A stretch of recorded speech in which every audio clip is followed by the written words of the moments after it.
All right, had a little R&R here in Białystok, Poland. So I've been here for 6 days, 6 nights. Long stay. It's not even on the like off the beaten path type stuff that I saw. Whew. Did I go the wrong way already? I already did. Already went the wrong way. And I'm gonna blast through eastern Poland right now and head into Slovakia. I'll be staying in Slovakia for 2 days, and I'll hit Budapest for 3. And then I actually might go back north into Prague and into other parts of Slovakia, maybe even back all the way up to Poland before going back down. Same countries I went through, but different parts of them, and into Romania and Serbia. I haven't decided yet. I've got a few days to work that out. But I don't feel real pressed to get out of Europe now that prices are a little bit more reasonable. I was kind of freaking out in Scandinavian countries. I just felt like I was blasting through money. I mean, 22 bucks for a hamburger? It's crazy. Here it's literally a quarter of the price for a hamburger and fries. That's a huge difference. So, you want to spend a week in Norway, or do you want to spend a month in Central Europe? Something to think about when you're traveling. To each his own. All right, I've got a 9-hour drive in front of me.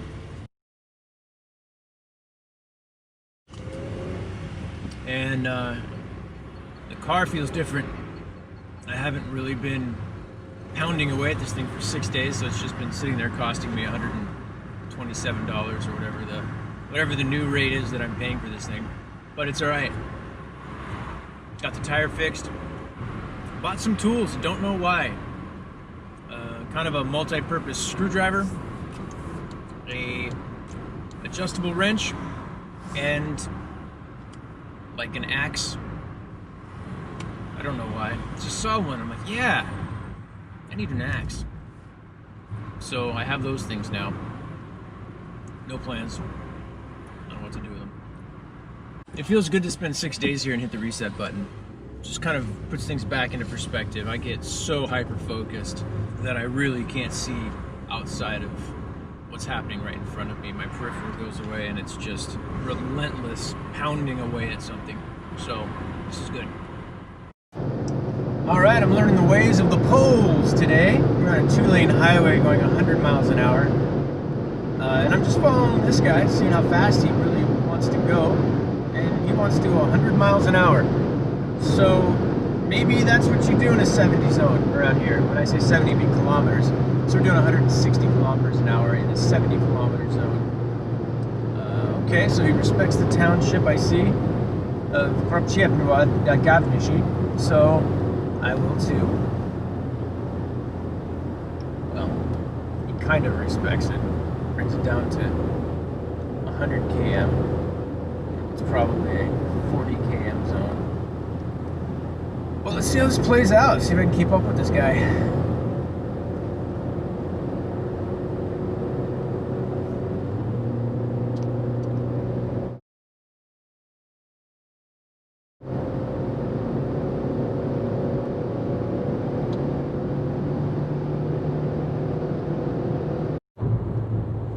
So I've got my GPS so I can kind of see around corners here. That's helpful.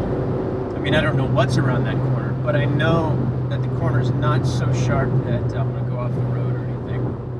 Now, whether or not there's potholes, speed bumps, cows, people, cars, yeah, that's a chance.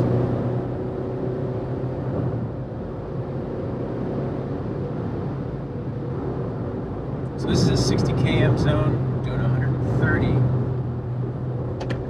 Ooh, gotta secure the peanut butter. And that's literal, by the way. That's not a figure of speech. That's not something people say when they're driving fast. Oh, gotta secure the peanut butter. Now I actually have a jar of peanut butter floating around that I dip my chocolate in over my new pants. That I end up putting stains on. Tires are really big for that thing. Really wide.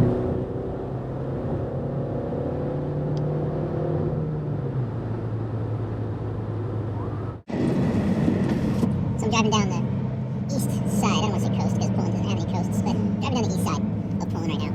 And it's a lot of country road, farms, tall grass, and just the smell and the life here. It feels good. I haven't been through space like this in a little while.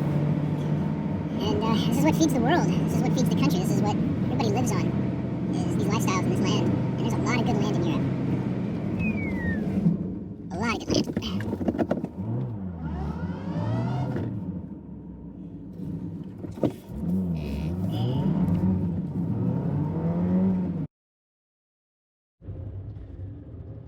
All right, coming at you from southeastern Poland. I've been driving for 7 or 8 hours now. You know, there's something that's been going on this entire trip, and I don't think I've mentioned it, and it is a big part of this trip, but maybe it hasn't really organized itself in my mind in a way that I've really given it its proper credit. But it's certainly been lurking in the depths, and that's, growing up I had a lot of structure.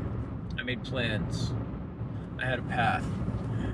And as I got older, I started shedding that, favoring a more chaotic and unorganized approach to life, because it seemed that what was guiding me into what felt like the truth was something that flowed and was flexible and malleable and could change at any minute.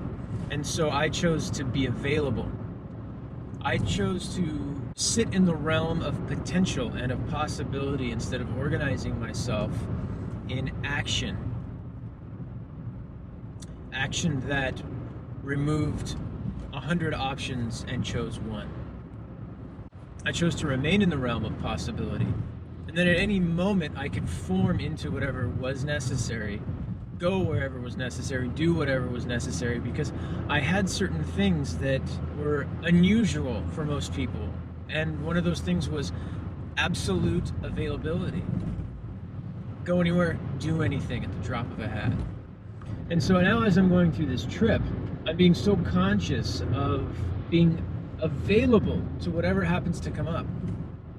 So for me to say in 2 weeks, I will be at this place that is 2,000 miles away, and I will do this, that, I will stay here 3 nights, I will stay here 2 nights. I don't want to do it.